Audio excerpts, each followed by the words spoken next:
Hi, I'm Suzi Quatro, and you are watching Noise 11. That's like Spinal Tap.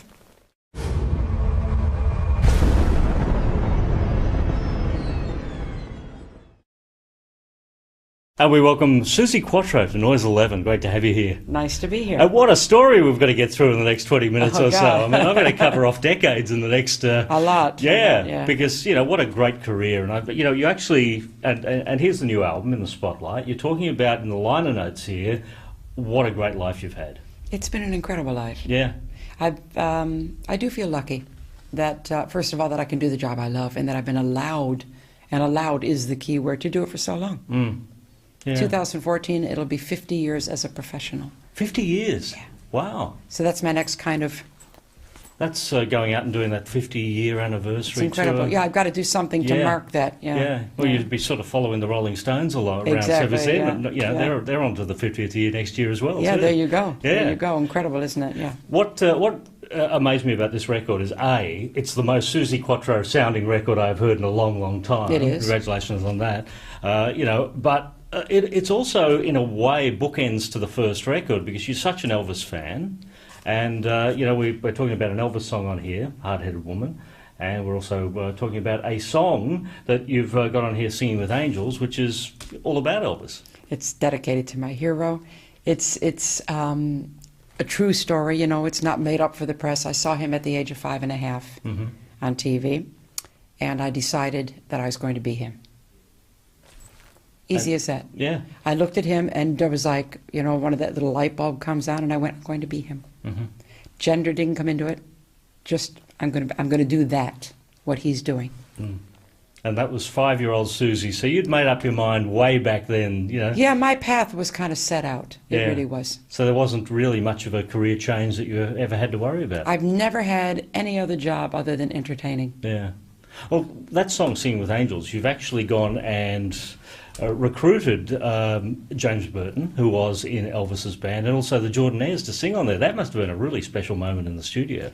It was tingles up the back of the neck. Yeah. I'm sitting in Nashville singing a song I've written for my hero with his people.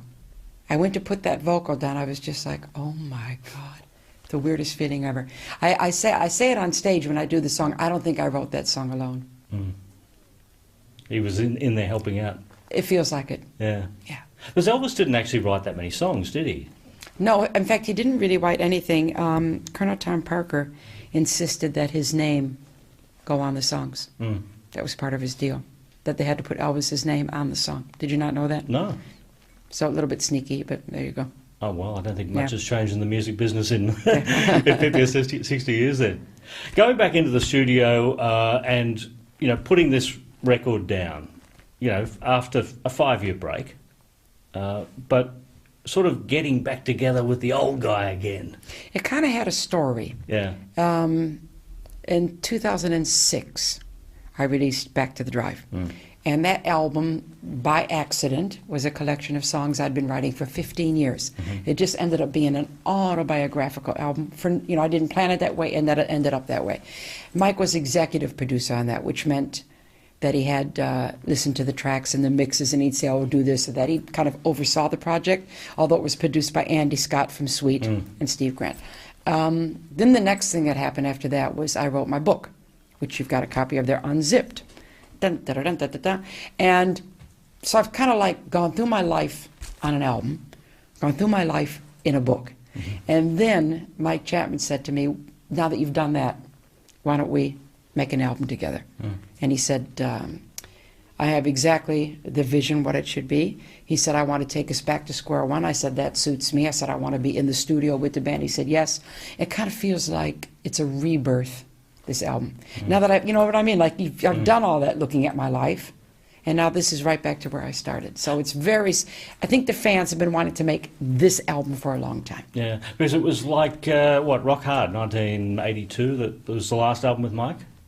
Yeah. Last complete It album. was. I mean, you've done songs on and off. All the way through Yeah. the years, but that was the last complete album that we did. And this one, as Mike says in the linear notes, he said that there's a part of me in every female artist that's come along for the last 40 years. That's how he feels.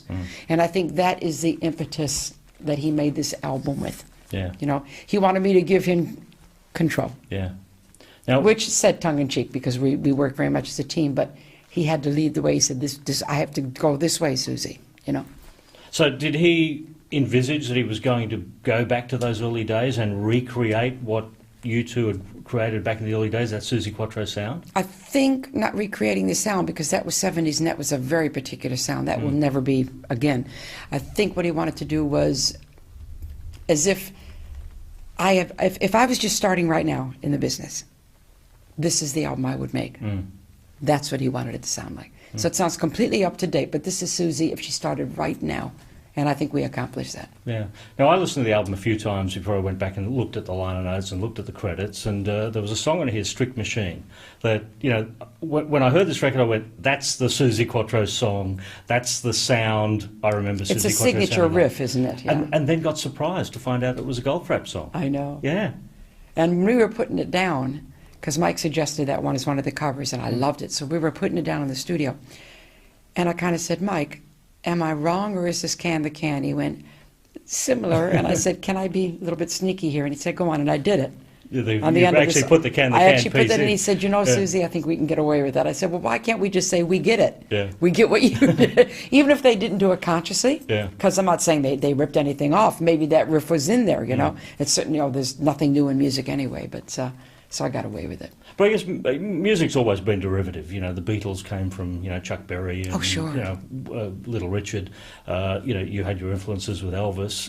You know, to find out about people like Alison Goldfrapp being a big fan. And you must be finding out about a lot of new people these days that, you know, say, you know, when I was a kid, I used to listen to Suzi Quatro. It must be very honourable. It's amazing how many different kinds of acts cite me as an influence. Like White Stripes. I don't get it. Oasis. Yeah. I don't get it. Melissa Etheridge. I get it. Who else modern day? Maybe Goldfrapp. But it's people that you wouldn't associate. But what any good artist does, any good artist, is you'll watch somebody, you know, I could watch Barry Manilow as an artist and take something from his performance that I can then put through my performing gene, whatever that might be. So, I mean, I got influenced by, believe it or not, Billie Holiday. Would you believe it? No, I've never heard the Billie Holiday influence in the music. And I'll tell you what it is. Yeah. Billie Holiday had a way of hanging behind the beat when she sung, so that you almost got nervous that she wasn't going to catch up to the end. And I kind of have a very, when I'm phrasing, I will go back a bit, almost like a saxophone player, back a bit behind the beat sometimes. So you'd never know it unless I told you. No. Who else did you listen to as a kid then? I listened to all my dad's music. He played from everything from the 30s upwards. So I've got a huge range. I was very raised on classical music, a lot of country, a lot of jazz. I mean, my favorite bass player is Jameson from Motown. Can Heat, love Can Heat. A lot of different people. Lyrically, Bob Dylan. I sort of have a little bit of influence of everything, but basically I am boogie and rock and roll put together. Which are very American music artists that you've been talking about there, and then you pack up and you move to the UK. That must have been discovering a whole new culture for you when you arrived, because, you know, we're talking pre-internet, we're talking about no networks or anything back then. You know, what was happening out of the UK was completely different to what was happening in the US. How did you handle that? It was very strange when I got there. I was 21 years old, left everybody. I just took my very heavy bass guitar, my little suitcase, and had my little dreams in my pocket. I got a contract. I thought everything was so tiny in England. That's what being American. Tiny little cars, tiny little roads, tiny little milk bottles. I had like 2 pounds in my pocket, and I ordered a cheese salad. And in America, you would get a cheese salad. In England, you got 3 pieces of lettuce, half a tomato sliced up, and a piece of cellophane wrapped cheese. Cheese salad? I never ever forgot that. Yeah. Well, you know, I was saying to Suzi before the interview about her accent, the American accent. You know, you left when you were 21. You've been living 2/3 of your life in the UK, yet that Detroit accent is still there, like you left yesterday. Funny enough, when I did Happy Days, we were in the rehearsal room, on the set, rehearsing a scene, and the director actually said to me, "Could you come back to Detroit?" I said, what do you mean? He said, you're sounding a little bit English. I said, I am not. I was really annoyed. So I think I made a conscious effort then not to lose it. I think you should never, ever lose your roots. That's all you have. You only have where you came from, you know, to hold on to ground you. Happy Days was a great time for you, wasn't it? Fantastic. I felt like I'd been on that show my whole life. Yeah. 2 years? I didn't look like a guest. 3 years altogether. I didn't look like a guest. Everybody says that. I didn't feel like a guest. All of a sudden, Leather Tuscadero was part of the show, and it felt natural, didn't it? Yeah. And you got to be a bit musical on there?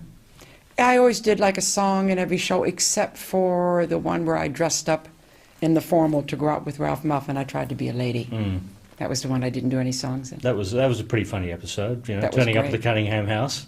Yeah, that was a difficult scene. Yeah? Why There was that? there was a scene where I had to walk from the Cunningham front door to Marion without any dialogue, and I had to do this mood change. By the time I got to her, that I could say, I need to wear a formal and go to the dance. So I don't know what to do. That was the thing. You know, what am I going to do? And I couldn't get the walk. I don't know why I couldn't get the walk. The director said, this isn't working, not even any lines. So I said, give me a second here. So I went out the door and thought for a minute, rang the doorbell, action, rang the doorbell, walked across, said my line. He said, cut, perfect. What did you do? And I said, I imitated Joan Jett imitating me. That's a true story. It's just like a Victor Victoria type But I thing. got it. Yeah. It's how she does me. Yeah. And that's what he needed to make, a little bit overdone. That's what he needed to make that scene work. Isn't that funny? Yeah. Yeah. It seemed like everybody in that show got on. I don't know what the facts were. Were you all great mates in that show? Yeah. We all got on great. Ronnie gave me a quote from my book. Henry gave me a quote from my book. Gary Marshall, the producer of the series, gave me a quote from my book. We're still in email contact. Still good. Yeah. Good people. They were. Henry Winkler, you know, you were sort Great of guy. like the female version of Fonzie, weren't you? Yes. As Leather Tuscadero. And when we met on the set, because the director, I went to read, and then the director said, come and meet Henry. And I had my leathers on, of course. They thought I dressed in the part. I didn't dress in the part. I dressed like me. And he said, Susie, Henry, Henry, Susie. And Henry, then being the Fonz, walked around, looked at my ass. So I walked around, looked at his. And the director said, yeah, that'll do it. Right. Now, one of your quotes, the journey has been amazing, better than my wildest dreams. It That has. really sums up the life, doesn't it? Well, to still go out there and get that feeling every time, you know, that sort of... I mean, I've never done a show, and I hope I never do, where I've gone through the motions. Every time I go out there, I do feel like I have to prove myself. It doesn't matter how good my last gig was. And maybe this is a good thing for an artist to have, you know, to go out there, I think, oh, God, I hope I do good tonight. Not nervous, but God, I hope they like me, you know, that kind of feeling. So I'm still smiling. And if I ever have to go through the motions and just smile because I'm supposed to, then I don't want to do it anymore. I love what I do. I'm an entertainer in my heart and in my soul. Yeah. And with the number of shows that you do every year, you know, upwards of 100 shows a year, you know, over a decade, over a couple of decades, over, 30, 40 years. Songs like, you know, if we go right back to Can the Can, you know, Devilgate Drive, 48 Crash, I guess a lot of these sort of songs, fans wouldn't let you leave the venue unless you perform them. Do you ever get sick of performing some of the big hits? You know, I can't honestly understand why any artist would get sick of performing their greatest moments. You know, a 1, 2. I mean, how can you get tired of that, you know? Yeah. It's a joy every time I sing it. It's a joy every time I do it. And I believe that you owe the audience what they want to hear. Mixed in with some new stuff, too. Yeah. But I will always, I'm a crowd pleaser. Yeah. There are a couple of different eras of Suzi Quatro, weren't there? There was like that rock and roll era that kicked it all off. And then it sort of became a bit pop, in the Stumbling In, She's in Love with You days, The Race is On. There was a slightly Yeah. different sound that came across. Slightly different sound. I think you can't keep making the same record over and over again. She's in Love with You, that was a really good one. That was a really good change. And we purposely did the 2 country stroke rock ballads. Can't Give Me Love, that was a purposeful direction change, just to give it a little bit different. I have that kind of twang to my voice anyway. And also Stumbling In. So, you know, you should always be able to, like Aerosmith, I don't want to miss a thing. every good rock and roll artist has a good ballad in them too. There's a really nice one on the new album, Spotlight. Nice ballad. Yeah. One of my favorites. Yeah. Well, you know, I mean, it's nice to experiment with different sounds too. But I like to show all my colors. Let's put it that way. Do you actually have a favourite Suzi Quatro song? Not one. Many. Yeah. Many different ones. I think probably Devil Gate Drive, if you're talking about the singles of the old days, because it was captured that genuine party atmosphere that you can't manufacture. You know, if everybody's sitting around at a party and you want to get everybody up, you put that record on and people will get up. So that says something. There's been like a couple favorites from each album, so it's kind of hard to pick out. And the other one I would say of the old stuff is Can't Give Me Love, because I love my vocal on that. Yeah. But I think on this album I'm doing some of my best singing ever. Yeah. So that's all the comments have been that. Right. Yeah, a lot of depth. It's got. Mike said to me when we started to sing, I think Turn Into was the first vocal I did for this one. And he said, he stopped me in the studio. I thought, oh, I'm doing it wrong. He said, Suzi, he said, you know, I always loved your voice. He said, but now, I said, what? You're what? Gonna say it shit. He said, now it's got this depth of life to it, and I like it even more. So it's good that I can get older and get a better voice. Isn't that great? Instead of losing it. Yeah. Well, you obviously had a lot of fun in the studio recording this record. How much of it do you get to perform live? I'm doing 5 songs live, and I tried to pick the 5 that I thought slotted best into the set and represented the album. I'm doing A Girl Like Me, Spotlight, Hurt With You, Whatever Love Is, and the single Strict Machine. Yeah. Another quote from Suzi: I dumped all my baggage and felt free and at peace for the first time in my life. And you're talking about now. That was my 60th birthday in Detroit last year. I went to Detroit. A lot of people came, cost me a lot of money. I was told by my husband I was wasting my money. I said, no, I'm not. Just something I had to do. I think the fact that I could do it, and there were family and friends, and it was just, we just all bonded. You know, I bonded with my sisters. I have a picture. If I paid 25,000 pounds for this party, and I probably paid even more than that, it was worth it because I have a photograph of my 10-year-old granddaughter standing in front of the house I was born in. Wow. Worth every penny. Yeah. Do you understand what I mean? Life goes on. It's fantastic. I just dumped everything. I don't know, I reconnected with little Suzi from Detroit. Well, little Suzi from Detroit in the early days used to hang out with Patty, Nancy and Arlene. You were known as Cradle. Yeah. Did Cradle ever get together at family functions? I had the 3 girls come over in 1990, I think it was. 90. Yeah, it must have been about 1990. I was doing a TV show in England, and they gave me carte blanche. They said, you can do whatever you want. I said, oh, I know what I want to do. So I flew them over, and we actually played and sang together like the old days. That was great. And I also flew Patty and Nancy to Berlin to play in front of 22,000 people. They sang for me. Yeah. So, but we haven't been together for a long time. Who knows if we ever will? I don't know. And your brother Michael? My brother Michael, probably one of the finest keyboard players in the world. A little bit crazy, but very talented. Yeah. And your dad performed till he was 89. Can you believe that? Yeah. 89. And people say to me, when am I going to stop? I guess that's the answer, isn't it? And he didn't want to stop. He stopped because he started to forget the chords to the songs. You know, and he was good. I got my entertainment gene from him. Yeah. I want to hear the story about how you broke Alice Cooper's nose. Well, we were on tour on the Welcome to My Nightmare tour. We were the special guests.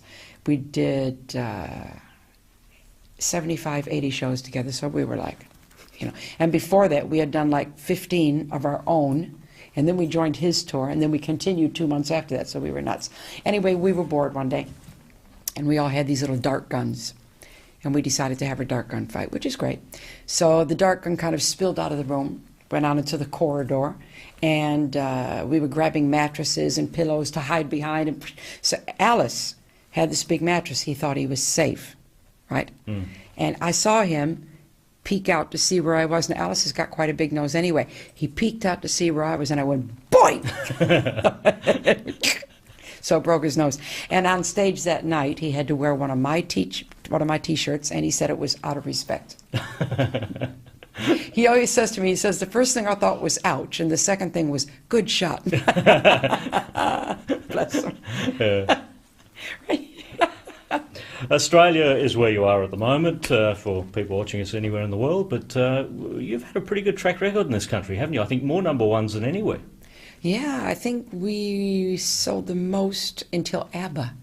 We outsold the Beatles, and then ABBA, which of course I think ABBA's ABBA, aren't they? You know? But yeah, great here. I mean, this is my 27th tour. Damn you, ABBA.